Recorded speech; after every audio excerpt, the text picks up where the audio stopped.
দর্শক স্বাগত সংলাপ প্রতিদিন অনুষ্ঠানে। আমি ফখরুল আলম কাঞ্চন আপনাদের সঙ্গে আছি।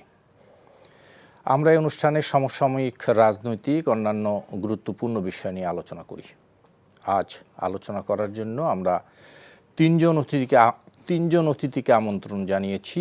আমাদের সঙ্গে আলোচনা করতে স্টুডিওতে উপস্থিত আছেন বিএনপি চেয়ারপারসনের উপদেষ্টা জনাব হাবিবুর রহমান হাবিব,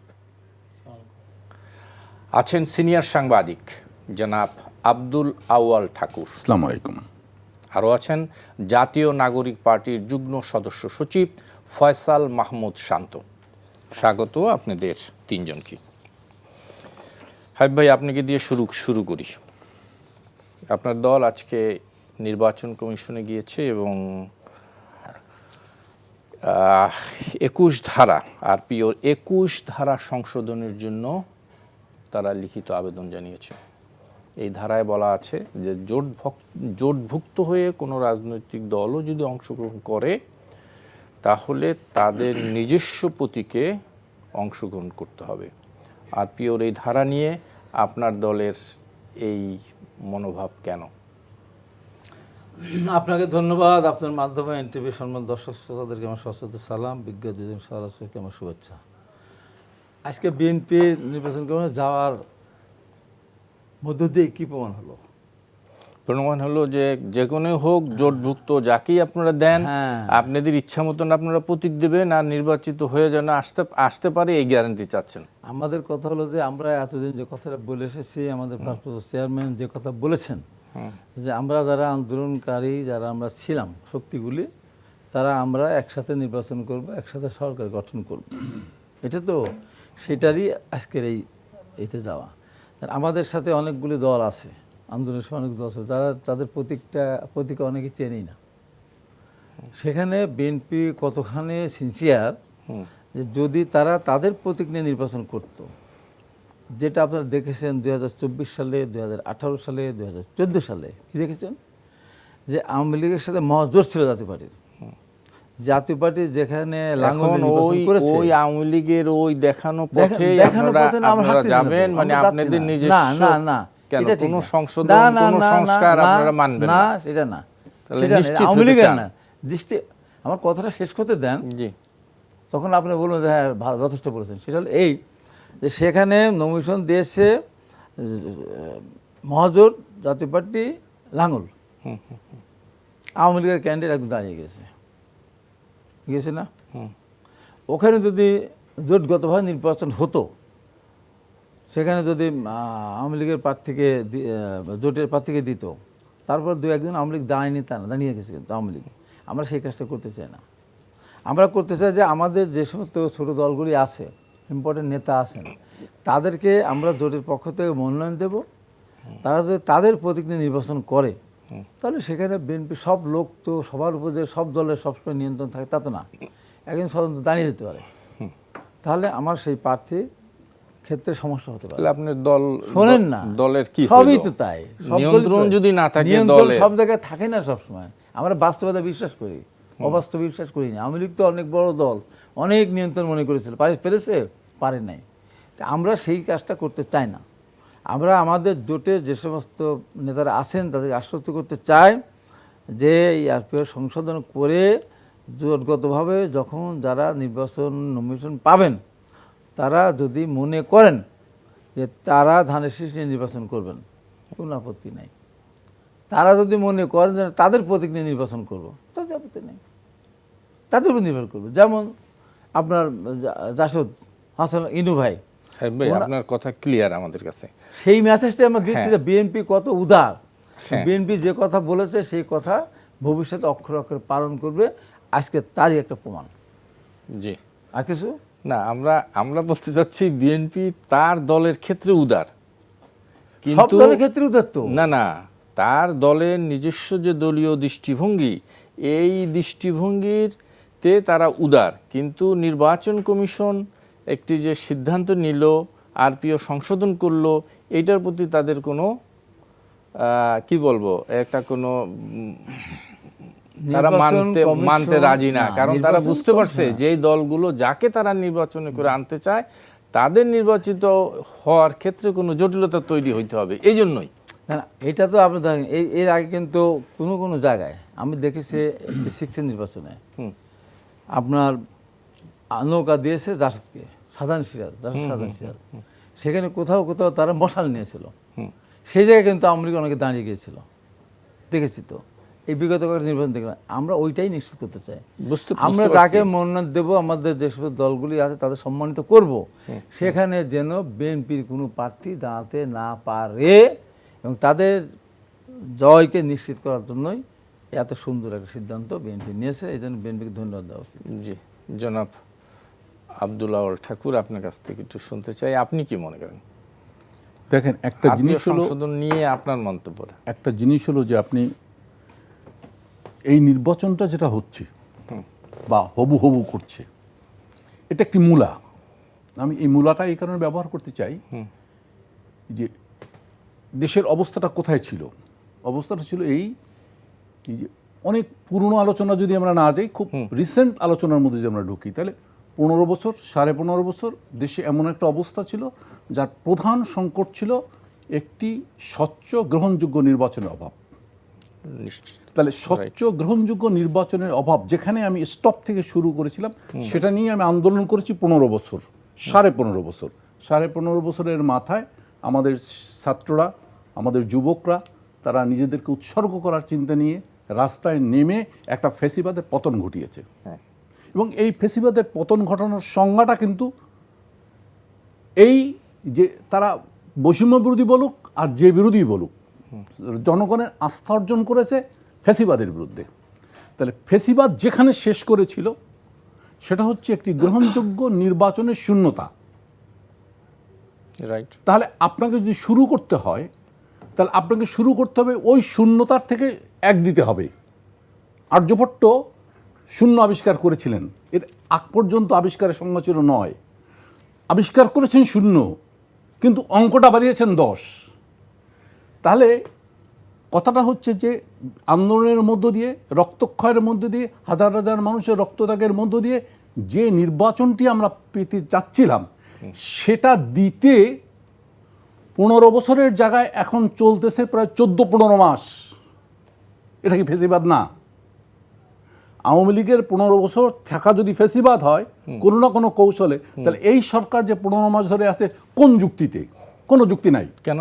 কারণ কেন যুক্তি? আপনি 15 বছর যে রাজনীতি রেখে গেছে, দেশের যে অবস্থা রেখে গেছে, সেখান থেকে কি 15 দিনেই মানে 3 মাসে 6 মাসের না, এটা নির্বাচন দিতে পারতো? এটা কোনো ইস্যুই না। কেন? এটা কোনো ইস্যুই না। আপনি তো এখনো ঠিক করতে পারেন না। আপনাকে বিবেচ্য বিষয় হচ্ছে, আপনাকে বিবেচ্য এই যে ঠিক করতে না পারাটাই হচ্ছে ব্যর্থতা। এটাই হচ্ছে, এটাই আওয়ামী লীগও পারে নাই। এই ব্যর্থতা শুধুমাত্র আপনি ইউনূস সরকারের উপরে চাপাবেন? আমি যদি রাজনৈতিক দলগুলোকে আমি কার উপর চাপাচ্ছি সে কথা এখন আসি নাই। আমি যে কথাটা বলতে যাচ্ছি সেটা হচ্ছে, এই সরকার দায়িত্ব নেওয়ার পরে তার প্রাথমিক এবং মূল দায়িত্ব ছিল একটি স্বচ্ছ গ্রহণমূলক নির্বাচনের তারিখ ঘোষণা করে দেয়া। আর কোনো কিছু করার দরকার নাই, আর তার কিছু করণীয় নাই, কোনো সংস্কার নাই, কোনো কিছু দরকার নাই। সংস্কার কে করতে বলছে আপনাকে? সংস্কার কি কোনো ম্যান্ডেট ছিল গত 15 বছরের? সংস্কার ঢুকছে কে? এই যে এনসিপির এই কথা যে মানে নাহিদ ইসলাম যে কথাটা বলেছেন, সংস্কার প্রগতি, এগুলো কারা ঢুকিয়েছে? কেন ঢুকিয়েছে? কেন ঢুকিয়েছে? তার ওই কথাটা, যে কথাটা বলার জন্য আপনাকে কথাটা বলতেছি, এই যে কথাগুলো আপনি ঢুকিয়েছেন, এর অর্থ হচ্ছে আপনার মস্তিষ্কের মধ্যে একটা কাজ করছে, যে কাজটা হলো যে নির্বাচনটাকে ঠেকাতে হবে, একটা নির্দিষ্ট সময় পর্যন্ত টানতে হবে। কেন টানতে হবে? আপনি মনে করছেন নির্বাচন দিলে বিএনপি জিতবে। এই যে বিএনপি জিতবে, এই কথাটা আপনার মাথার মধ্যে থাকার কারণে আপনি কি বললেন? 15 বছর যে দলটা ফ্যাসিবাদের বিরুদ্ধে লড়াই করলো, রক্ত দিল, জীবন দিল, সফলতা ব্যর্থতার আলোচনা পরে আছে, তারপরে আপনি আন্দোলনের পর বললেন চরমনায়ের পীর যে 15 বছর আওয়ামী লীগের সাথে থাকলো, তার সাথে নিয়ে বললেন যে আওয়ামী লীগ, বিএনপি হচ্ছে আধিপত্যবাদের দালাল, ভারতের দালাল। তাহলে 15 বছর যে দলের সাথে থেকে আন্দোলন করলেন, সেই দলটা 5ই আগস্টের পরে ভারতের দালাল হয়ে গেল, আপনি ভারত বিরোধী হয়ে গেলেন, গণতন্ত্রী হয়ে গেলেন। ব্যাপারটা তো তা না। ব্যাপারটা হচ্ছে, চরমনায়ের পীর সাহেব তো এও বলেছে যে এই সরকার 3টি দলের, গতকাল কি বলেছে যেই সরকার 3টি দলের প্রতি আনুকূল্য দেখাচ্ছে, তাদের কারণে এই নির্বাচনী ফিল্ড এখন লেভেল না। না, সেটা তো আওয়ামী লীগও বলতে পারে। কেন? আপনি যেমন না আওয়ামী লীগ বলতে পারে, একই সেটা কথা বুঝি, বলে, না, একই কথা, language same। কিন্তু যুক্তি আছে না, কিনা? না, কোনো যুক্তি নাই, কোনো ঠাকুর যুক্তি ভাই নাই। যুক্তি আছে কিনা? তারা খুব স্পষ্ট করে বলেছে যে তারা 3টি দলকে নিয়ে আপনি সফর করে আসলেন আমেরিকা। আর কেন? সেটা তো ধরেন, আমি মনে করি যে এটা অন্য সাবজেক্ট। কেন? সরকার এটা কাকে অন্য নিয়ে সফর subject কেন করবেন, হবে? আপনি আপনার কোন বান্ধবীকে পছন্দ করবেন, এটা আপনার ব্যাপার। কিন্তু কথাটা সেটা হচ্ছে যে 3টি দলকে সরকার পছন্দ করেছে, হয়তো সরকার তার ব্যাখ্যা দিবে, কিন্তু আমার কাছে যদি ব্যাখ্যা চান না, আমার কাছে ব্যাখ্যা, সে হয়তো মনে করেছে যারা আন্দোলনের সাথে সক্রিয় ভাবে ভূমিকা পালন করছে তাদের সাথে হয়তো সেখানে নেগোসিয়েশন ছিল, সেটা হয় নাই বা হতে পারে নাই, সেই আলোচনা পরে। ওইখানে আমেরিকাতে যাওয়ার পিছনে শুধুমাত্র জাতিসংঘের সবরই বড় কথা ছিল তা না, আরো হয়তো কিছু কথা আপনি ছিল। আরো একটি দলের সাথে তারা এও বলেছে, পীর সাহেব এও বলেছেন যে তারা একটি দলের সাথে গিয়ে সৈয়দ মোহাম্মদ রেজাউল করিম বলেছেন সরকার তো 3টি দলকে নিয়েছে, লন্ডন সফর করেও তারা ওই একই কাজ করেছে, একটি দলের চেয়ারম্যানের কাছে গিয়ে সবকিছু দিয়ে এসছে। তো একটি দলের চেয়ারম্যান বলতে তারা বিএনপিকে বলছে। হ্যাঁ, ডাইরেক্ট বলছে। অসুবিধা কি? বরঞ্চ অসুবিধা নাই। এইখানেই তো রাজনৈতিক সংকটটা, যে কথাটা আমাদেরকে অনেকেই পরবর্তীকালে বলেছেন, যে আজকে যদি তত্ত্বাবধায়ক নির্দলীয় সরকার প্রধান ইউনূস যদি নিজে, আজকে আপনি কথাটা কিন্তু কাঞ্চন সাহেব, যদি আমরা সব কথা যদি আলোচনা পরিষ্কারভাবে করি, তাহলে আপনি দেখেন যে একটি রক্তাক্ত আন্দোলনের মধ্যে দিয়ে, এবং তারা কারা, তারা আমাদের তরুণ, আমাদের সন্তান। হ্যাঁ, কিন্তু সেই আমার কথাটা ভুলে গিয়ে আপনি 3 দিনের মাথায় নির্বাচন চেয়েছেন। আমার কথাটা শোনেন, যে রক্তের উপর দাঁড়িয়ে ইউনূস সরকার ফ্রান্স থেকে এসে সরকার গঠন করলেন, তিনি কিন্তু সেই সময় এই কাজটা করতে পারতেন, যে আমার কাজ হচ্ছে দেশে শান্তি শৃঙ্খলা স্থাপন করার এবং একটি নির্বাচন দেওয়া, আসেন আমরা সবাই মিলে নির্বাচনের তারিখটা ঘোষণা করি। আর অন্য কোনো কাজই নাই, আমার মনে আসি আপনার সাথে আবার আসবো। এবং আমি যে কথাটা বলতেছি, আমি শুনবো আবার, আমি যে কথাটা আপনার সাথে বলার জন্য কথাটা বলতে, আপনি আরপিও দিয়ে শুরু করছিলেন, তো আমি আরপিওর কথাটা বলার জন্য এতগুলো কথা বলছি। জি প্লিজ। যে তাহলে এই যে কথাটা আজকে আপনি বলতেছেন নির্বাচন হবে জোট ভিত্তিক, তাহলে জোট ভিত্তিকের মধ্যে যদি আপনি বলেন প্রতীক দেব, তাহলে ঘরের মধ্যে বাপে ছেলের গোলমাল লাগানোর জন্য লাঠি দিয়ে দিতেছেন না। জি, আপনি বলতেছেন যে আমার বাপ মুরব্বী, আপনি যে কথাটা বলতেছিলেন যে বিএনপির সাথে জোট করলেন, এখন প্রশ্ন হচ্ছে বিএনপির ধানের শীষ আপনি প্রতীক দিতে পারবেন না, মুরব্বীরে বললেন যে সংসার চালাও, আর ছেলের হাতে বাঁধনরের হাতে লাঠি দিয়ে বললেন লড়ে ফিডাও। এমন মনে ক্লিয়ার, আপনার বক্তব্য ক্লিয়ার। আমি একটু শুনে আসি, যেন শান্ত শুনতে চাই আপনার কাছে। আলোচনা হচ্ছে এই যে আরপিও সংশোধন, আপনার দলের অবস্থান, নির্বাচন, বিশেষ করে যে কথাটি এসছে যে ইউনূস সরকার নির্বাচন দিয়ে দিতে পারত, এত কিছু করার দরকার ছিল কি? আপনাদের এত দাবি কেন? ধন্যবাদ আপনাকে এবং বিজ্ঞ আলোচকদেরকে ধন্যবাদ জানাচ্ছি। 2টা প্রসঙ্গ এখানে এসেছে, একটা হচ্ছে ইউনূস সরকারের নির্বাচন বাদে অন্য কোনো কাজ করার এখতিয়ার আছে কিনা, আর আরপিও 21-এর যে সংশোধন সেটির বিষয়ে আসলে আমাদের দৃষ্টিভঙ্গিটা কি। দেখেন, আমি শেষ আলোচনাটা আরপিও থেকে শুরু করতে চাই, যেটা মৌলিক প্রশ্ন ছিল আপনার, সেটা হচ্ছে ভাইয়ের লাস্ট বাক্যটা দেখেন, সেটা হচ্ছে আজকে বিএনপির সাথে সে ফর এক্সাম্পল 10টা দল জোট হয়েছে, এই 10টা দলের সাথে কিন্তু যেই দলকে কেন্দ্র করে, একটা বৃহৎ দলকে কেন্দ্র করে জোট হয়, কিংবা ইকুয়াল দলগুলো মিলেও জোট হতে পারে, কারো সাথেই বাপ পুত্রের সম্পর্ক হওয়া উচিত না। সম্পর্কটা হচ্ছে সহযোদ্ধার মাঠে। কিন্তু কারণ হচ্ছে কি, তার একটা নিজস্ব দল আছে, তার নিজস্ব একটা মার্কা আছে, তার একটা আইডেন্টিটি আছে, তার একটা রাজনৈতিক দর্শন আছে, একটা ফিলোসফি আছে, সে জনগণের কাছে তার একটা কমিটমেন্ট আছে। কিন্তু নির্বাচনে একটা ভালো পরিস্থিতি তৈরি করার জন্য তারা জোটবদ্ধ হয়ে একটা ইলেকশন করতেছে, এই জন্য একসাথে থাকা। এর মানে কিন্তু এই না যে সে তার আদর্শ বিলীন করে। বিএনপি বিগত বহু বছর জামাতের সাথে একসাথে জোট করেছে, কিন্তু কখনোই কিন্তু বিএনপি জামাতের আদর্শে সাবস্ক্রাইব করে নাই, কিন্তু জামাত বিএনপির আদর্শে সাবস্ক্রাইব করে নাই। তাদের ইডিওলজিক্যাল পজিশনটা সেম রেখে তারা নির্বাচনী জোট করেছে।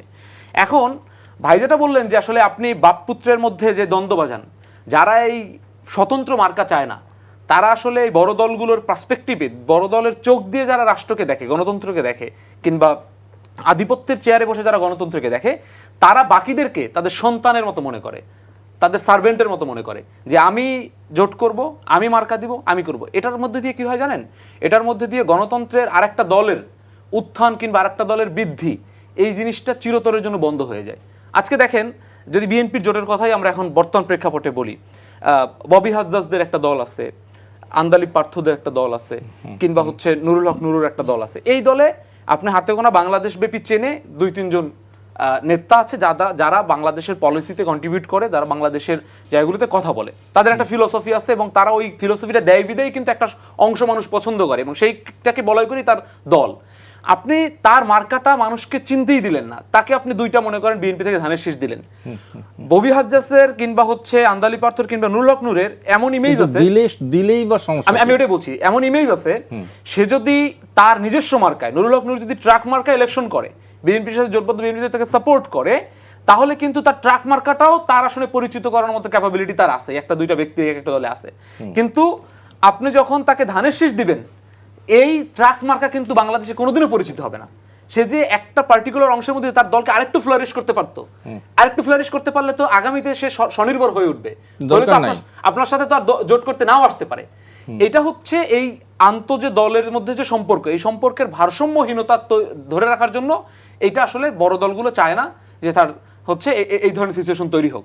এবং আমরা মনে করি গণঅভ্যুত্থান পরবর্তীতে এইরকম ছোট ছোট দল তাদের নিজস্ব পলিসি এবং সেবাভিত্তিক রাজনীতি দিয়ে মাঠে দাঁড়ানো উচিত। এই জন্য আমরা মনে করি যে জোট হলেও নিজস্ব মার্কায় নির্বাচন করা উচিত। 1 নাম্বার 2 হচ্ছে তিনি বললেন যে কে দিয়েছে এই সরকারকে সংস্কারের ম্যান্ডেট। যদি এই সরকার নিয়ে এই টেবিলে বসেও আমি বহুবার আলোচনা করেছি, সরকারের যথেষ্ট ব্যর্থতা রয়েছে, আমাদের হাজার হাজার হচ্ছে হতাশার জায়গা রয়েছে, কিন্তু যখন বলে যে এই সরকারকে কে দিয়েছে এই সংস্কার কিংবা এই ইনিশিয়েটিভগুলোকে ম্যান্ডেট, আমার মনে হয় এই কথাগুলো কোথা থেকে আসে জানেন? এই জুলাই আন্দোলনের 2টা হচ্ছে ভিজুয়ালাইজেশনের জায়গা ছিল।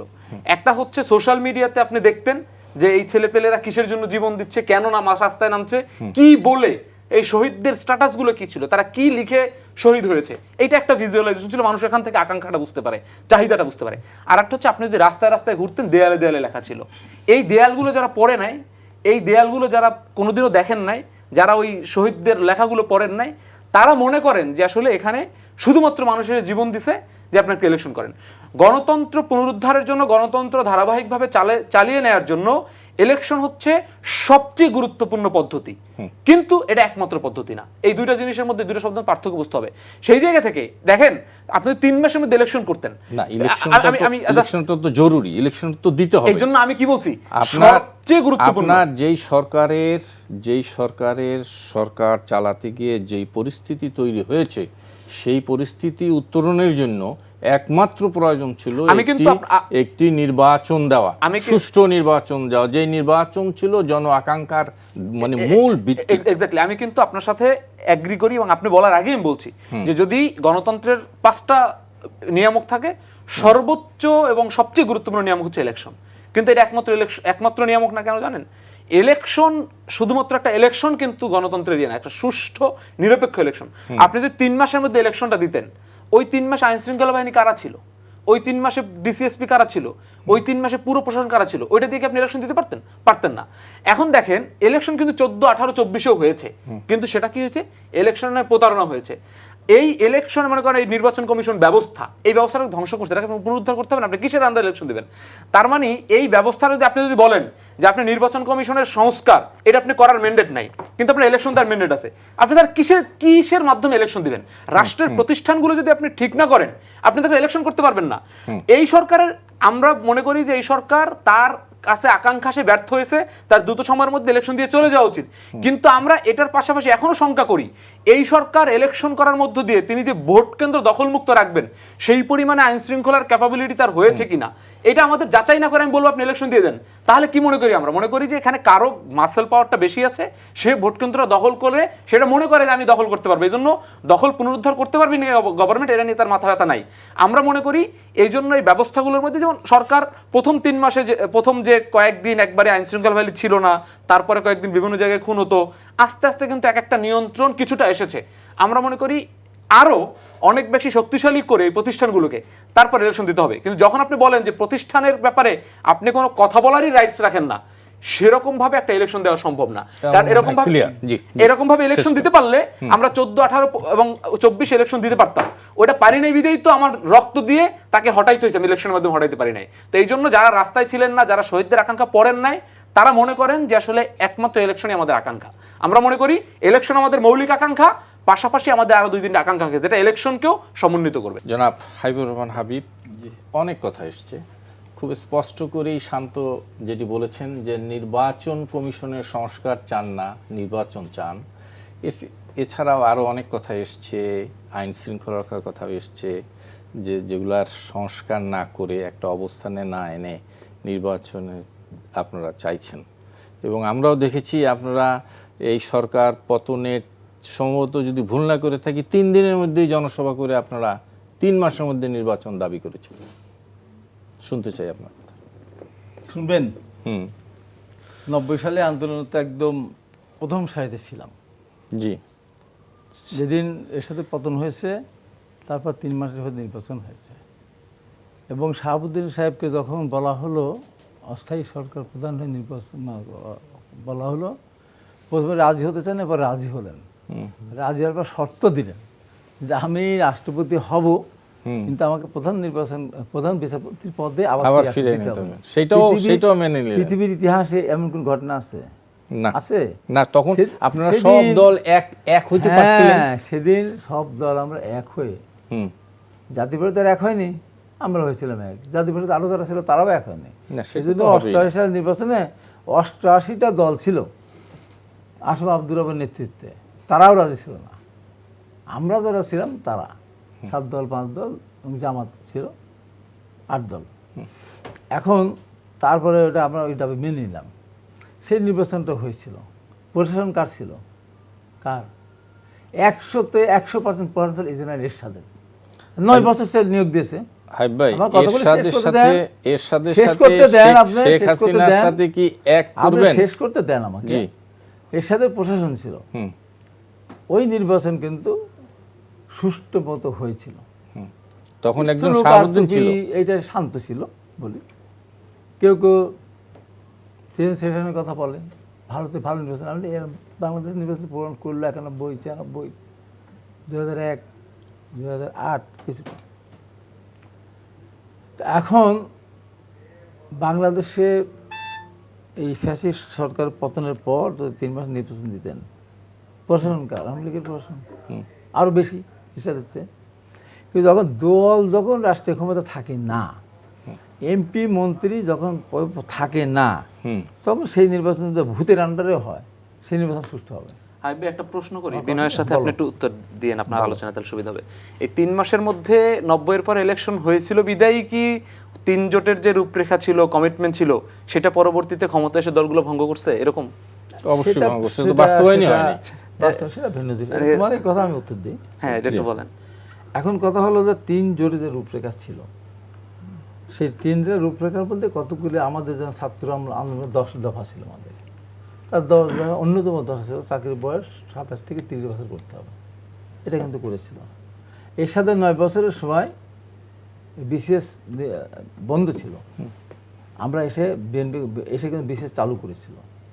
এর সাথে এই ভেতরে সার এই সমস্ত দাম ঊর্ধ্বগতি ছিল, বা কৃষকদের লোন, যে ঋণ ছিল, ম্যাডাম খালেদা জিয়া এসে কোন রকমের আপনার নির্বাচনের মূল যে দাবিগুলো ছিল, দাবি তত্ত্বাবধায়ক সেই দাবিগুলো কিন্তু ওইটা ছিল 3 জোটের রূপরেখা আজও বাস্তবায়ন হয় নাই। সেটা হয়নি, পরিপূর্ণ হয়নি, হয় নাই। কিছু দাবি হয়েছে। এখন আমি বলি, এখন এই বর্তমানে যে সরকার আছে, আপনি কত বছর লাগবে আপনি বলেন একজন এসপি তৈরি করতে, একজন ডিসি তৈরি করতে? না, ফেব্রুয়ারির ভিতরে ইলেকশন দিয়ে দিছে, এটা সময় কত বছর হইছে?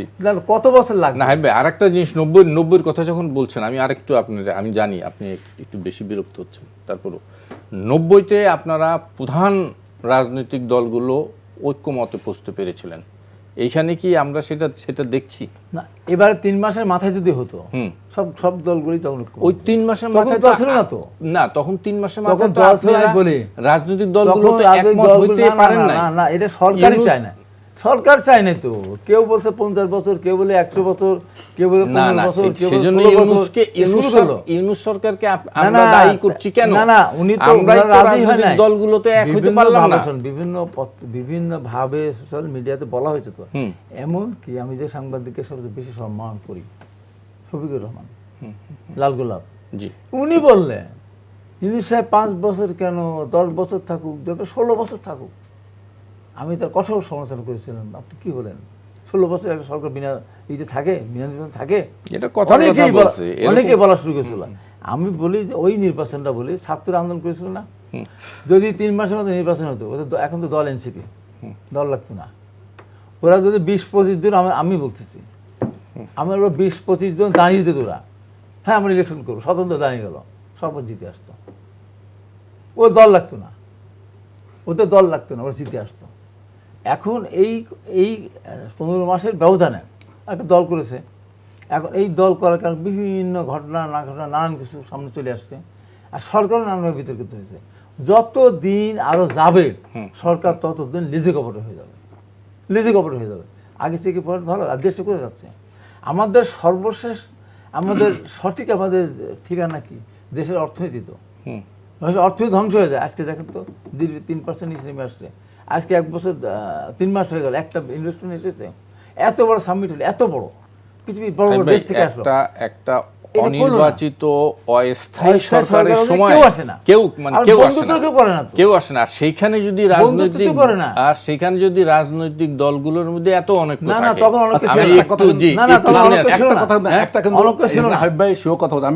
আমি একটা কথা বলি ভাই, একটা কথা বলছি, সেই কথাটা শুধু একটা কথা আমাকে খুব পরিষ্কার করেন, যে এখানে সে আসছে একটা কথা খুব পরিষ্কার করেন। আমাকে একটা কথা বলেছেন যে আমরা এই আন্দোলন দেখি নেই, শুনি নেই বা জানি নেই, এই আলোচনায় আমি যাব না, কিন্তু আমি যে কথাটা বলছি এই আন্দোলনটা এনসিপি এই আন্দোলনের সরাসরি অংশগ্রহণকারী দল, তো তাদের রক্ত, তাদের ত্যাগ, তাদের গায়ে এখনো ঘাম।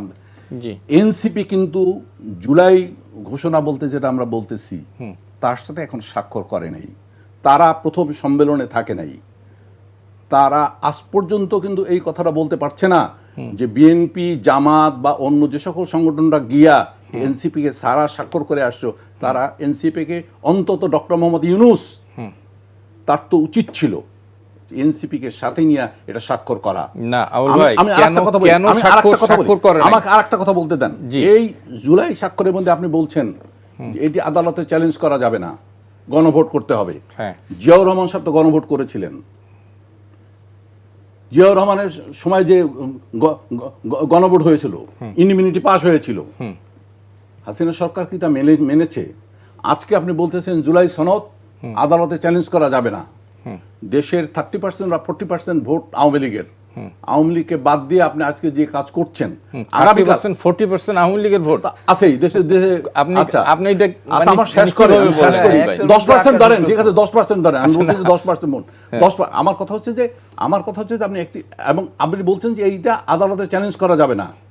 আগামীকাল যদি কোনো পরিবর্তন হয় এবং তারা এসে যদি বলে এই দেশটা ভারতের কাছে বিক্রি করে দেবো, আদালতে চ্যালেঞ্জ করা যাবে না, মানবেন?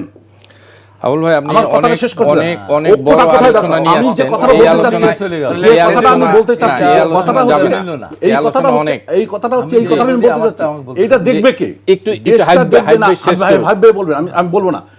আমি যে কথাটা বলতে চাচ্ছি, দেশটা দেখার দায়িত্ব রাজনীতিবিদদের। এটা কোনো মানে অভ্যন্তরীণ বা কোনো বিদেশি লোকের নিয়োজিত ব্যক্তির কাজ না, রাজনীতিবিদদের হাতেই দেশ ছাড়ার কথা। আপনি ছাড়ছেন না বলেই বা ছাড়তে চাচ্ছেন না বলেই সংকট ঘনীভূত হচ্ছে। জি, ক্লিয়ার। আমি যেটা বলতে চাচ্ছিলাম সেটি হলো যে দিন যত যাবে সরকারের জনপ্রিয়তা আরো ক্ষুণ্ণ, নষ্ট হবে এবং আর গুছাতে পারবে না, গুছানোর অবস্থা নাই। এখন দিন দিন আরো মানুষ জানেন, আওয়ামী লীগ বিভিন্ন জায়গায় মিছিল করতেছে, মিটিং করতেছে, সুযোগ নিচ্ছে তো তারা। এনসিপির অফিসের সামনে নাচানাচি করে, সাহস পাই কোথায় বলুন তো? কত বড় সাহস এনসিপির অফিসে নাচানাচি করতেছে, এটা এই কারণে উপহাস করে না? এই যে দিন যত যাবে তত আরও এই জিনিসটা আরও বাড়বে। এখন এই বলে যে আমার ভাই যেটা বললেন, আমার কথা হলো যে আমাদের বড় দল, আমরা ধানের শীষ মার্কা আমাদের প্রতীক। আমরা বলতেছি যে আপনি যদি মনে করেন ছোট দল, আপনি গাছ মার্কা নিয়ে দাঁড়ালেন, নারকেল মার্কা নিয়ে দাঁড়ালেন, বিএনপি সাথে জোট, বিএনপি আপনাকে মনোনয়ন দিল, আপনি আপনার প্রতিনিধি দাঁড়ান, নিষেধ নাই তো, নিষেধ বাধ্যবাধকতা না তো, ধানের শীষ নিতেই হবে আমার জোটের যারা প্রার্থী। আরপিও সংশোধিত যে মানে সংশোধিত আরপিও হয়েছে সেই অনুযায়ী তো কোনো সুযোগ নাই, আর সুযোগ নাই। আমাদের দল যেটা বলেছেন চেষ্টা করছে, আমাদের কথা হলো যে জোটের প্রার্থী, আমদানি প্রার্থী যদি মনে করে যে উনি ধানের শীষে দাঁড়াবেন, ওকে, উনি মনে করেন ওনাদের প্রতীক আছে সেই প্রতীক দাঁড়াবেন, তাতে অসুবিধা নেই। সেটা আপনারা চাচ্ছেন, আরপিও তো নাই। আরপিও তো নাই, আরপিও তো এই জিনিসটা করলো কেন? আমার কথা হলো যে আমি আমার জোটে যারা শরিক তাদেরকে আমরা অবাধ স্বাধীনতা দিচ্ছি। তুমি আমার ধানের শীষ নিয়ে নির্বাচন করতে পারো, তুমি তোমার প্রতীক নিয়ে নির্বাচন করো, বাধা নাই। কিন্তু আরপিওতে যারা নির্বাচন যারা করেছে যে ধানের শীষে নিতে পারবে না, সে তার প্রতীকে নির্বাচন করতে হ্যাঁ। হবে, এটা তাকে বেঁধে দেওয়া না। তাই যদি হয়, শোন, তাই যদি এই প্রতীক চিনতে আপনি হাবিব ভাই, আপনি নির্বাচিত হবেন, আরেকজনের কাঁধে চড়ে হবেন কেন? এইটাই তো বলছি, আপনি নির্বাচিত হবেন, আমি কাঁধে চড়ি, এই তো কথা। হ্যাঁ। কিন্তু আপনি যখন আরেকজনের সমর্থন নিয়ে হবেন, সেটা কাঁধে চড়ি হলো না, সমর্থন হোক, জনগণ আপনাকে ভোট দেব, আপনার প্রতীকে ভোট কিন্তু দেব। আপনাকে এখন বুঝতে হবে যে প্রতীকে আমাদের আন্দালি প্রার্থীর প্রতীক আমি জানি না, তাহলে জনগণ তাকে শোনেন না? কেন ভোট দিবে? সেটাই তো জানি না। আমার ইয়ের প্রতীক আপনার কি বলে ববি হাজ্জাজ ববিহারের প্রতীক আমি কিন্তু জানি না। আমি যদি না জানি, মানুষও জানে না, অনেকেই জানে, দু এক তাদের দল ছাড়া জানে না। আর এই লোকগুলিকে ধরেন জোট নমিশন দিল, ওর প্রতীক নিয়ে দাঁড়ালো, তো মানুষ তো বুঝতেই পারে না কাকে ভোট দিচ্ছে। তাদের আরেকটা দল করার দরকার কি? জি, এই জন্য না, একটা দল না, এইখানে হয়ে বিএনপি করলেই তো না, বিএনপি করবে কেন? সে এখান থেকেই এখান থেকে যেমন রাহাত কমিউনিটা করে নাই, ওখানে দাঁড়ায় নাই। না, এখন আমরা তো হাবিব ভাই তার প্রতীকে এইটাই বাদ তো দিয়েছে। বলতেছি যে আমার কথা হলো যে স্বৈরাচারের যখনই- দেখানো পথে আপনারা স্বৈরাচার হাঁটছেন। দেখানো পথ না। তুলে দেন না, অসুবিধা কি এটা আপনি আছে? বলেন কেন? বলেন তো কোনো প্রতীকের দরকার নেই নির্বাচনে। আমি বলছি যে তারা ধরেন ব্যক্তির উপর ধানের ভোট শীষ দিবে, নিয়ে- প্রতীকের দরকার কি? ধানের শীষ নিয়ে নির্বাচন করলো, ধরেন ববি হাজার জিতে গেল। ও যখন পার্লামেন্টে গিয়ে কথা বলবে, ওর যোগ্যতা যখন প্রমাণ করবে, তার পরবর্তী নির্বাচনে তার যে প্রতীক, তার প্রতীক তো থাকবেই। না, clear, তার হাবিব প্রতীক ভাই, নিয়েই সে তখন নির্বাচন করতে সক্ষম হবে। clear। এখন করতে গেলে পরে বুঝতে পারছি। তাদেরকে মানুষ বুঝতে পারবে না, অতএব তাদের সম্ভাবনাটা খুব কম জিতে আসা। জি, ক্লিয়ার। ওই একই কথা হয়েছে, সম্ভাবনা কম, সুতরাং ধানের শীষ দিলে তো ইজি। জনগণের বিরাট ইয়া আছে, জনপ্রিয়তা আছে, তো সেই জনপ্রিয়তা নিয়ে যদি একটা দল আসে, সমস্যাটা কোথায়?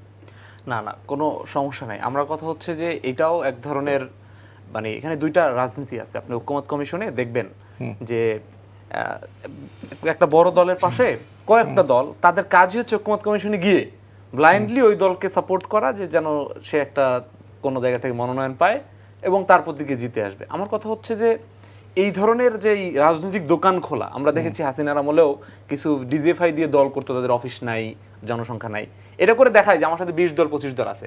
ভাই, আপনি তো, জনগণ তো বিএনপি ধানের শীষে যে ভোট দেয়, সে তো বিএনপির ভোট দেয়, সে বিএনপি হিসেবে ভোট দিচ্ছে। আপনার তাহলে এই নাটক করার তো দরকার নাই, আপনি বিএনপি করেন সরাসরি।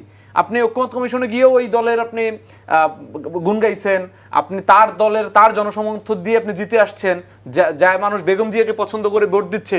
আসলে মূলত এটা বেগম জিয়ার দল না, আপনি তো বেগম জিয়ার আদর্শ বহন করেন না, তা আপনি তো সেই কাজ জিতছেন। এই ধরনের, এটা হচ্ছে এক ধরনের জটিলতা। দ্বিতীয় কথা হচ্ছে, ভাই যেটা বললেন যে জুলাই সনদে অনেকগুলো বিষয় বলছেন, এটা রেসপন্স করতে অনেক সময় লাগবে। আমি একটা বিষয় বলি যে জুলাই সনদে আমরা এনসিপি গণঅভ্যুত্থানের দল হয়ে সিগনেচার করলাম না। বিষয় হচ্ছে যে জুলাই সনদের নিয়ে যদি একটা দল ফাইট করে, শুরু থেকে একটা গোষ্ঠী ফাইট করে, এটা আমরা সিগনেচার করি নাই কেন? কারণ এটাকে প্রোটেক্ট করার জন্য, এটাকে আইনি ভিত্তি দেওয়ার জন্য, এটাকে আমাদের স্পষ্টত ওখানে 3টা কারণ ছিল।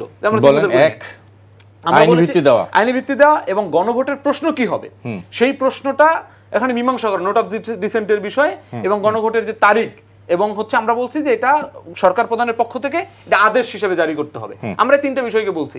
এখন আমাদের কথা হচ্ছে যে আমাদের সাথে যদি কারো দ্বিমত থাকে, তাহলে তার 3টা পয়েন্টকে খণ্ডাইতে হবে যে আসলে এই 3টা পয়েন্ট এই কারণে ভ্যালিড না। যেমন আমি আরপিও সংশোধনটা মনে করি যে এই কারণে ঠিক আছে, এটা আমি বলছি। আমি কিন্তু বিএনপির কোনো দোষ বলছি না, আমি এটার কন্টেন্ট নিয়ে, মেরিট নিয়ে আলাপ করছি। সেই জায়গা থেকে প্রত্যেকটা বিষয় এরকম যে আমাদের যখন জুলাইয়ের যে আকাঙ্ক্ষার কথা আমরা বলি, জুলাইয়ের যে রক্তের কথা বলি, এই প্রত্যেকটার সাথে স্পিরিটের কথা, আকাঙ্ক্ষার কথা, এটা আগে আটার হয়েছে, এটা আগে মানুষ বলছে রাস্তায় না। কিন্তু এখন মানুষ বলছে যে এনসিপি স্বাক্ষর করত, তারপরে এই সব বিষয় নিয়ে আমরা তো দেখছি ভাই, এখানে দেখেন এনসিপি এই এক্সাম্পলও ক্রিয়েট করছে। জুলাই ঘোষণাপত্র যেদিন হইলো, ঘোষণাপত্রের আগে সবগুলো দলের কাছে যে ড্রাফট পাঠানো হইলো, সবগুলো দল যে ফিডব্যাক দিল, ঘোষণাপত্রটা ঘোষণা করলো এই ড্রাফটের বাইরে গিয়ে। অর্থাৎ আমরা মনে করি যে ওখানে একটা পার্টিকুলার দলের ডিরেকশনে ওই জুলাই ঘোষণাপত্রটা হইলো। তা আমরা মনে করছি যে, আমরা বলছি কি, আমাদের একটা সুস্পষ্ট দাবি ছিল 3টার মধ্যে, জনগণের কাছে জুলাই সনদটাকে প্রত্যক্ষ করতে হবে যে এটা হচ্ছে জুলাই সনদে থাকবে। এখন আপনি যখন, আমরা তো জুলাই ঘোষণাপত্রে আমরা এই প্রতারণার শিকার হয়েছি। আমরা আগের রাতে বিভিন্ন দল মিলে যেটা আলাপ আলোচনা করছি, ওখানে গিয়ে যখন সে পাঠ করলো, ডক্টর ইউনূস সাহেব একটা ভিন্ন কন্টেন্ট পাঠ করলো। না, সেটা তো হলো, কিন্তু আমরা যদি সিগনেচার করতাম, যেমন জামাতের জায়গা থেকে যে প্রবলেমটা হয়েছে, জামাত সিগনেচার করছে, এখন বলছে যে পিআর না হইলে আমরা সিগনেচার উইথড্র করবো, এই করবো সেই করবো। এটা তো সম্ভব না। আপনি সিগনেচার করছেন, এটা তো আপনি পেন্সিল দিয়ে করেন না, আপনি মুছে ফেলবেন।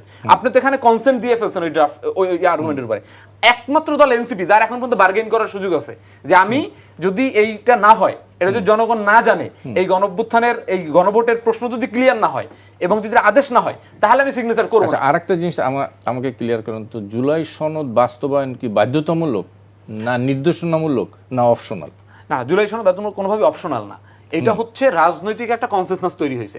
জুলাই সনদে সবগুলো রাজনৈতিক দল মিলে কয়েকটা নোট অফ ডিসেন্ট ছাড়া সবগুলো জায়গায় একমত হয়েছে। এখন আমরা মনে করছি যে এই রাজনৈতিক দলগুলোই তো দেশের সর্বোচ্চ স্টেক হোল্ডার না, রাজনীতি করেন, এর বাইরেও মানুষ আছে। এই জন্য এটাকে আপনি গণভোটে পাঠান এই প্রশ্নগুলো দিয়ে। যদি মানুষ মনে করে যে হ্যাঁ আমরা এটাতে এগ্রি করি, অধিকাংশ মানুষ মনে করে, তাহলে এইটা গণভোটের মধ্য দিয়ে যে একটা আইনি ভিত্তি তৈরি হয়, যে একটা স্ট্যাটাস তৈরি হয়, সেই স্ট্যাটাসটা তৈরি হবে। আর যদি এটাকে আপনি রেখে দেন শুধুমাত্র এই কনসেনসাসের ভিত্তিতে, তাহলে এটা স্রেফ ওই গণঅভ্যুত্থানের একটা তিনজলীয় যে কমিটমেন্ট, এই রূপরেখার বাইরে এটা কিছুই হবে না। এই জন্য আমরা মনে করছি যে এতদিন এই ঐকমত্য কমিশনে যে আমরা আলাপ আলোচনা করলাম, এই আলাপ আলোচনাটা আমাদের জনগণের কাছে যাইতে তো আমাদের কোনো সমস্যা নাই। জনগণ যদি মনে করে যে না এটার কোনো দরকার নাই, সংসদে পাশ করবে, জনগণকে রিজেক্ট করে দিক। আমরা তো জনগণের উপরে সর্বোচ্চ বিশ্বাসটা রাখতে চাই না। সেটি রাখলেন, আমি একটু ক্লিয়ার হই। জনগণের ম্যান্ডেট দিল, এই যারা নোট অফ ডিসেন্ট দিলে তারা নোট অফ ডিসেন্টও তুলে নিল, একটি দল ক্ষমতায় গেল, সে গিয়ে এইটা বাস্তবায়ন করলো না, আপনি কি করবেন? না না, এটা দেখেন এই গণভোটের ক্ষেত্রে এটা খুব ইন্টারেস্টিং জায়গা। সেটা হচ্ছে একটু শেষ করি, আমি বলতাম এই প্রশ্ন কিন্তু আজকে আপনি দেখুন বিভিন্ন, যেটা হচ্ছে যে গণভোট যদি হয়, গণভোটের যে সিদ্ধান্ত, গণতন্ত্রের দুইটা পদ্ধতি আছে, পরোক্ষ এবং প্রত্যক্ষ। পরোক্ষ পদ্ধতিটা হচ্ছে আপনি সংসদ সদস্য পাঠাবেন, সংসদ সদস্য আপনার জন্য বিল পাস করবে, এটা হচ্ছে পরোক্ষ, যে আপনার হয়ে জনগণের হয়ে এসে পাস করতেছে। প্রত্যক্ষ পদ্ধতি হচ্ছে আপনি সরাসরি একটা ইস্যুতে আপনি ভোট দিচ্ছেন। তো প্রত্যক্ষ পদ্ধতিটা পরোক্ষ পদ্ধতির চেয়ে স্ট্রং। তা আপনি 2/3 দিয়ে চাইলেই গণভোটকে আপনি নালিফাই করতে পারবেন না। গণভোটের ইস্যুটা আপনাকে আরেকটা গণভোট দিয়ে তাকে নালিফাই করতে হবে। এই জন্য এইটা ওই সংসদও বাউন্ড থাকবে, বাউন্ড টু ইমপ্লিমেন্ট দ্যাট। এর বাইরে যে ইস্যু আছে, গণভোটে সব প্রশ্ন থাকবে না, হাজার হাজার প্রশ্ন থাকবে না, মৌলিক কয়েকটা প্রশ্ন থাকবে। এর বাইরে যেগুলো আছে সেগুলো সংসদ সদস্যরা 2/3 ভিত্তিতে ঠিক করবে। কিন্তু গণভোটের স্পেসিফিক ইস্যুগুলো সেইটা সংসদ সদস্যদের প্রত্যক্ষ ম্যান্ডেটের থেকেও সরাসরি ম্যান্ডেট এটা বেশি পাওয়ারফুল হবে। আমার মনে হয় যে আমি একটা জিনিসের সাথে যুক্ত করি, এই প্রশ্নটার সাথে সমাধান হওয়া দরকার পুরো মৌলিক জায়গা। জিয়াউর রহমান সাহেব যখন ক্ষমতায় আসেন তখন গণভোট হয়েছিল। এই গণভোট না, জিয়াউর রহমানের গণভোট কিন্তু আর এটার গণভোট কন্টেন্ট ছিল না, এই জিনিসগুলো লাগবে। আমি যে কথাটা বলতে চাইছি সেটাইটা না, আমি যে কথাটা বলতে চাইছি গণভোটের মাধ্যমে সে একটা ম্যান্ডেট নিয়েছিল, সেই ম্যান্ডেটটা পঞ্চম সংশোধনীর মাধ্যমে সংবিধানের অন্তর্ভুক্ত হয়েছিল। আদালত পঞ্চম সংশোধনী বাতিল করে দিল। এটা কি বৈধ ছিল নাকি অবৈধ ছিল? এই বাতিল করাটা কোনটা? এই বাতিল করাটা কি ঠিক ছিল জিয়াউর রহমান? আমি যে কথাটা আপনাকে বলতেছি, কথা হচ্ছে যে পঞ্চম সংশোধনীর মধ্যে বাতিল করে দিল এমন ভাবে যে জিয়াউর রহমান শাসন ক্ষমতায় ছিল, এইটাই গ্রহণযোগ্য না। এটা দিছে তো স্বৈরাচারে, এটা তো স্বৈরাচারী একটা কথাটা আমি, এবং সেটা হলো মূল সিনেমার, আমার কথাটা শুনুন।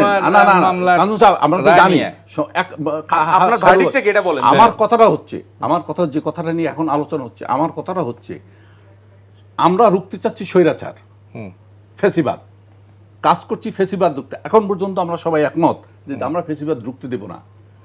ফ্যাসিবাদ বলতে তো কোনো ব্যক্তি না, এটা একটা মস্তিষ্ক বিকৃতির চিন্তা।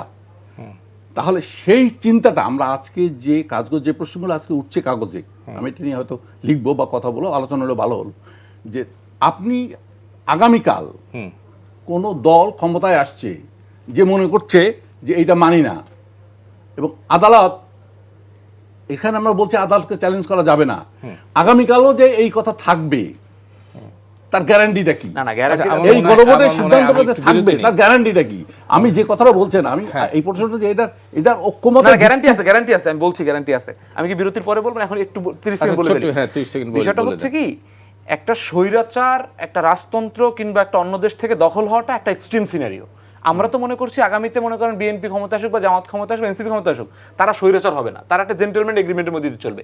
জেন্টলম্যান এগ্রিমেন্টে এই গণভোট, এই ঐকমত্য কমিশনের সিদ্ধান্ত, এই জুলাই সনদ, এগুলোর ভ্যালু থাকবে, বিএনপির কাছে ভ্যালু থাকবে।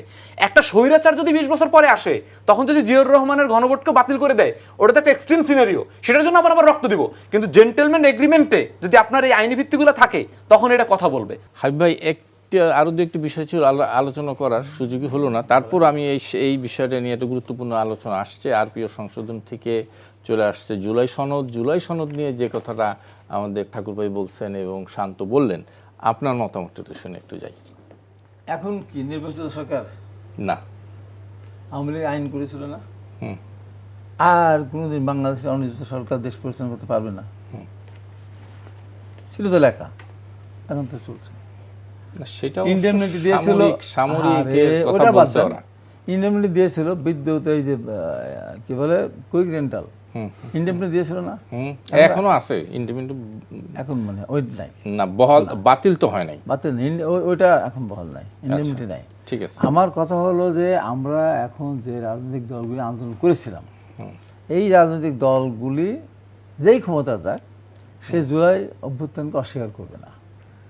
জুলাই অভ্যুত্থানে যারা মাঠে ছিল, আন্দোলন করেছে, নেতৃত্ব দিয়েছে, তাদের বিরুদ্ধে কোনো ব্যবস্থা গ্রহণ করবে না, বরং তাদেরকে সম্মানিত করবে। কিন্তু এইটাকে কেন্দ্র করে আমাদের যে ফেব্রুয়ারিতে নির্বাচন, এই নির্বাচনের পিআর সিস্টেম, তারপরে আমরা তো এই সংশোধন চাই, আমরা চাই বিচার চাই, আমরা এটা চাই, সংস্কার চাই। কিন্তু এই যে মাঝখানের এই পয়েন্টগুলি ঢুকিয়ে দেওয়ার কারণে যদি নির্বাচনটা না হয়, পরবর্তী কোনো ঘটনা যদি ঘটে, সেই ঘটনায় সেই সরকার কিন্তু কোনোভাবেই এই এনসিপি, বিএনপি এদের হবে না।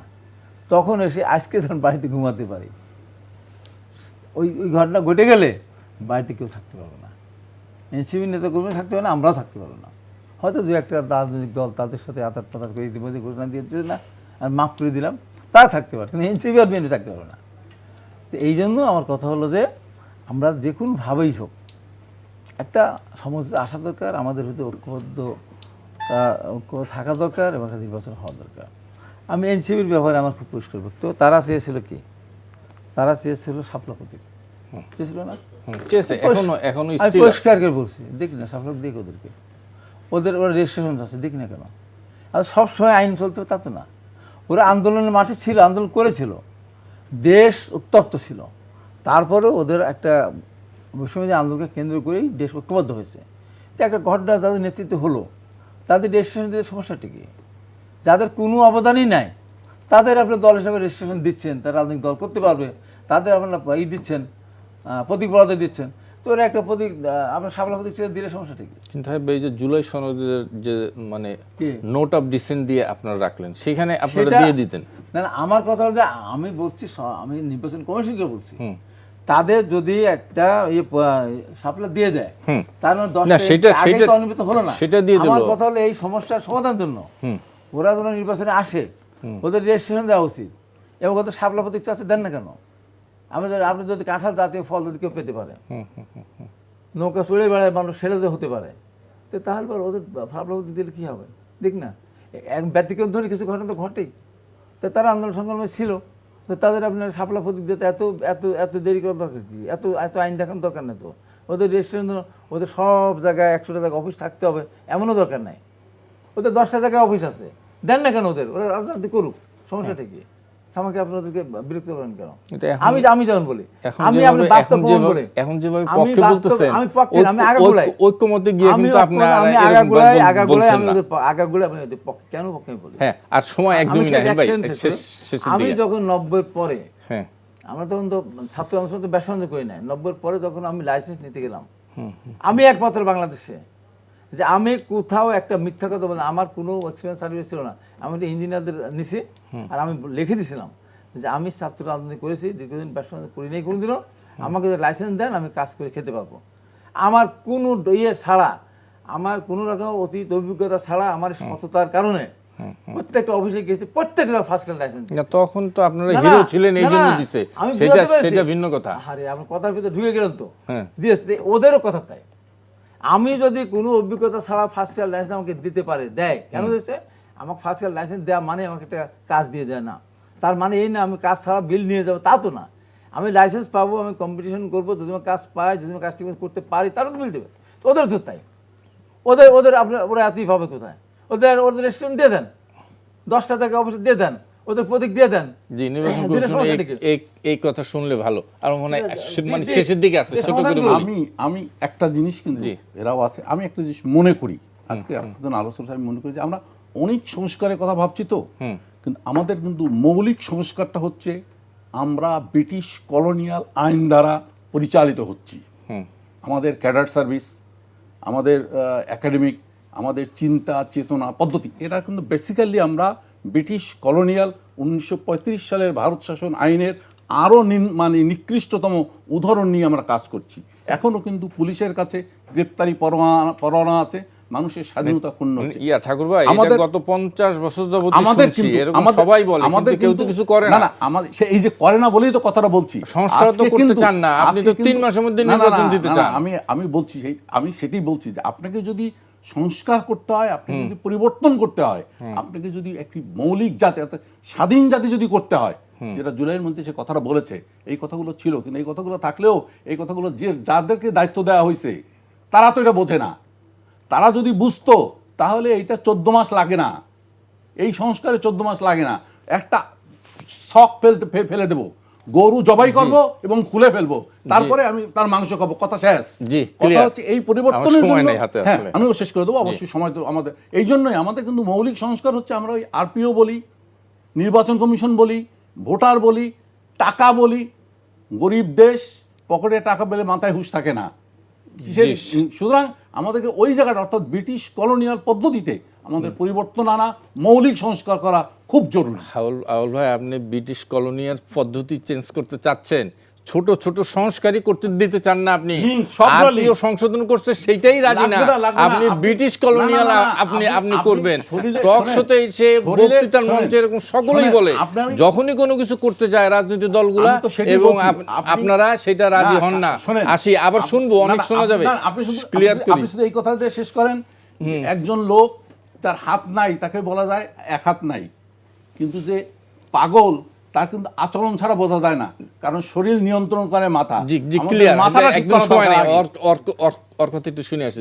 জি শান্ত, শেষ কথাটা শুনি। শেষ কথাটা হাবিব ভাই হচ্ছে- আমার কিছু বলবেন। হাবিব ভাই, আচ্ছা, হ্যাঁ, আমি সংক্ষেপ্ত বলি, তারপরে ভাই শেষ করুক। বিষয়টা হচ্ছে যে হাবিব ভাই যেটা বললেন না, স্পিরিটটা তিনি বললেন, ভালো লাগছে বিষয়টা। যেমন আমরা ওইটা পক্ষে গেছে তো ওই জন্য ভালো লাগছে। না আমি বলছি স্পিরিটের কথা বলছি, কিন্তু আমি ওইটা চাচ্ছি না। যেমন নিবন্ধনটা আমরা পেয়েছি, আমাদের একটা সিম্পল এক্সাম্পল বলি ছোট করে, বাগেরহাটের একটা উপজেলায় আমাদের একটা ডিডে সিগনেচারে ভুল হয়েছে। নির্বাচন কমিশন সেই ডিড ফেরত পাঠিয়েছে। সেই ডিড ফেরত পাঠিয়ে ওখানে গিয়ে নির্বাচন কমিশন অফিসে ওখানে 200 ভোটারকে ফোন দিয়েছে। ফোন দিয়ে অফিসে এনে বলেছে যে আপনার আসলে এনসিপি সমর্থক কিনা। আর আমরা দেখি যে জাতীয় লীগ না কি নামে, যেখানে গরুর খামারের পিছনে এইটা নিয়ে তো কথা আছে। আমরা হাবিব যেটা বলছে আমিও একমত। আপনাকে নিবন্ধন আমি রাজনৈতিক দল করব, এরকম করে আমি যাই না, রাজনীতির জনগণই আমাকে ভোট দিয়ে দেবে, এত নিয়ম কানুন কেন? তারপর আমরা মনে করি এই নিয়মকরণ করে আমরা আলহামদুলিল্লাহ নিবন্ধনটা পেয়েছি। আমরা নিবন্ধনটা পেয়েছি। শাপলার ক্ষেত্রেও আইন দেখে শেষ পর্যন্ত বলে যে আমি কেন দিব না এটাও বলবো না, এরকম একটা জায়গায় গিয়েছে। সেটা আমরা ফাইট করছি, এটা সমস্যা নাই, আমরা ফাইট করতে প্রস্তুত। বিষয়টা হচ্ছে যে আমাদের এই বিএনপির জায়গা থেকে যেই চাওয়াটা যে একটা ইলেকশন দরকার, আমরাও মনে করি যে একটা ইলেকশন দরকার। এখন বিষয়টা হচ্ছে যে দেখেন বার্গেইনটা আমরা কেন করছি, আমি যদি একবার খোলামেলাভাবে অফ দ্য রেকর্ডের কথা অন রেকর্ডে বলি, বার্গেইনটা করছি। দেখেন বিএনপি নিয়ে যখন আমরা ঐক্যমত্য কমিশনে প্রথমে বসলাম, আপনি তখনকার চিত্রটা দেখেন, আজকের চিত্রটা দেখেন। আমরা যদি ম্যাপিং করে জিওগ্রাফির কোনো স্টুডেন্ট দেখাতে পারতাম, তাহলে মানে কালারগুলো চেঞ্জ কীভাবে হয়েছে দেখেন। তখন বিএনপি 2বারের বেশি 10 বছরের প্রধানমন্ত্রীতে অ্যাগ্রিড না, নির্বাচন কমিশন স্বাধীন কমিশনের আন্ডারে হবে অ্যাগ্রিড না, এরকম করে অনেকগুলো মৌলিক ইস্যুতে অ্যাগ্রিড ছিল না। কিন্তু এই ফাইটের মধ্য দিয়ে বিএনপি কিন্তু সবগুলো জায়গায় এগুলোতে অ্যাগ্রিড হয়েছে। এখন আমাদের হয়তো 5-7টা ইস্যু আছে যেটা নিয়ে বিএনপি হাবিব ভাইদের প্রতি আমাদের রাগ আছে, যেটা অ্যাগ্রিড হইলে আরেকটু গণতন্ত্র এবং আরেকটু স্বচ্ছতা তৈরি হইতো, তারপর সেটা অ্যাগ্রি হয় না। কিন্তু আমরা কিন্তু ফাইটটা চালাইছি বলে, যদি আমরা এই ফাইটটা না চালাইতাম, ওই 6 মাস আগে বলতাম যে আমাদের এই এখতিয়ারই নাই সংস্কারের, তাহলে কিন্তু হাবিব ভাইরাও যে 10টা বিষয় এগিয়ে আসলেন, এই এগিয়ে কিন্তু আমরা আনতে পারতাম না। তার মানে এটা কিন্তু বাংলাদেশের জন্য বিশাল একটা সুযোগ যে বাংলাদেশে আগামীতে 10 বছর বেশি কেউ প্রধানমন্ত্রী থাকতে পারবে না। এটা তো সত্যিকার অর্থে এই স্যাক্রিফাইস তো শুধু বিএনপিরই, কারণ না এই স্যাক্রিফাইস বিএনপি ছাড়া না, অবশ্যই না আমি বলি বিএনপি ছাড়া অন্য কোন দলের এমন কে আছে যে এটা হইতে পারবে। আমি কি প্রত্যাশা করছি জানেন, যে এগুলো বিএনপির স্যাক্রিফাইস হবে না, এগুলো বিএনপির প্রস্তাবনা হবে, কারণ বিএনপি 15 বছর মাইর খাইছে। বিএনপি এটা সবচেয়ে বেশি শিখবে আমাদের থেকে, আমাদের জন্মের আগ থেকে বিএনপি এটার জন্য লড়াই করে। তো তারপরে আমরা বিএনপির এই সমস্ত জায়গায় যে বিএনপি এগ্রি হয়েছে, এটা তো আমাদের একটা কন্ট্রিবিউশনের জায়গা। এরপরে যেগুলো বাকি আছে, আমরা মনে করি ফেব্রুয়ারিতে ইলেকশন হইতে হবে, এবং আমাদের যে সমস্ত দাবিগুলো যৌক্তিক, ওই জায়গাগুলো গভর্নমেন্ট এবং বিএনপিও ভ্যালু করবে। এবং আমার কাছে স্পষ্টত মনে হয়, যেটা বললাম যে অফ দ্য রেকর্ডের কথা অন রেকর্ডে বলি, রাষ্ট্রের এই নির্বাচন কমিশন সহ বিভিন্ন জায়গায় ফ্যাসিবাদী এবং আওয়ামীপন্থী এমন কিছু লোক আছে যারা এই ইস্যুগুলোকে সলভ হইতে দিচ্ছে না, যেন ইলেকশনটা পিছায়। এই জায়গাগুলো যদি আমরা একটু আরো কাছাকাছি আসতে পারি, তাহলে তো আমি ইলেকশনের জন্য ফাইট করব। এই শাপলা আটকায় রাখা কেন, যেন আমরা এখনো বলি যে শাপলা না পাইলে ইলেকশনকে কিভাবে হয় আমরা দেখব। এই কথাগুলো বলার চেষ্টা করা হচ্ছে। একেবারে শেষ কথা বলে দিবেন। বললো ঠিকই আছে, আমরা বিএনপি আপনার কথাও ঠিক, যে ছাড় দেওয়া আমাদেরই, আমরা দুইবার বেশি প্রধানমন্ত্রী পরপর থাকবেন, এটা আমরা আগে মেনেই নিয়েছিলাম, আগে আমার ব্যক্তিত্বের মধ্যে আছে। আমার এই যে গণভোটেরটা আগের পর আলাদাভাবে করার ক্ষেত্রে আমার একটা বক্তব্য, নিজস্ব বক্তব্য, আমার মনে হয় যে ভোট কেন্দ্রে মানুষকে নিয়ে যাওয়ার জন্য অনেকভাবে প্ররোচিত করা হয়, মানে প্রেরণা দেওয়া হয়, নিয়ে যেতে হয়। গণভোটটা যখনই হবে তখন মানুষ কিন্তু ওই উৎসাহী হয়ে কেউ কাউকে নিয়ে যাবে না। সেই ভোটের পার্সেন্টেজ যদি 20% হয়, এই যে আকাঙ্ক্ষা নিয়ে আমরা করতে গেলাম, গণভোট করতে গেলাম, তখন কি হবে? এই জন্য আমি মনে করি গণভোট হোক, নির্বাচনের দিনে হলে টাকাও 2,000-2,500 কোটি টাকা বেঁচে যাবে, অসম্মান যে ভোটটা দিতে যাবে সেই গণভোট ওখানে গিয়ে তো হানা সবটা একটা ইস্যুতে হয়, তারপরেও মনে করি অনেকগুলো ইস্যু নিয়ে হানা এটা আছে, ওইটা আমার মনে হয় সম্মান, আমার মনে হয় একেবারেই ক্লিয়ার। জনাব হাবিবুর রহমান হাবিব, জনাব আব্দুল্লাহ আওয়াল ঠাকুর এবং আমাদের ফয়সাল মাহমুদ শান্ত, আপনাদের তিনজনকে অনেক অনেক ধন্যবাদ। আপনাকেও ধন্যবাদ। দর্শক, আপনাদেরকে ধন্যবাদ যারা এতক্ষণ আমাদের সঙ্গে ছিলেন। আগামী অনুষ্ঠানে আবার দেখা হবে। শুভ সন্ধ্যা।